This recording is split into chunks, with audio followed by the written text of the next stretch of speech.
بلوچستان کے شہر تربت سے ہمارے گدروشیا پوائنٹ کے نمائندہ شاہ میر مسعود کی رپورٹ کے مطابق تربت شہر کا علاقہ شاہی تم کے عوام مختلف مسائل سے دوچار ہے۔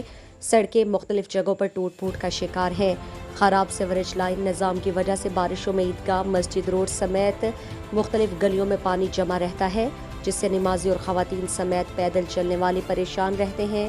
پائپ لائن ٹوٹنے کی وجہ سے پانی گٹر اور تالاب کی شکل اختیار کر چکا۔ تربت شہر کی مختلف گلیوں کی طرح شاہی تم میں سیوریج لائنز کے جو مینول پر ہے وہ سالوں سے ڈھکنے نہیں لگائے گئے اس پہ، اور علاقہ مکین نے چیف آفیسر تربت عبید بلوچ سے نوٹس لینے کا مطالبہ کیا ہے۔ مزید دلچسپ معلومات اور خبروں سے آگاہ ہونے کے لیے Gedrosia point Facebook page, Instagram, Twitter کو فالو اور یوٹیوب چینل کو سبسکرائب کریں۔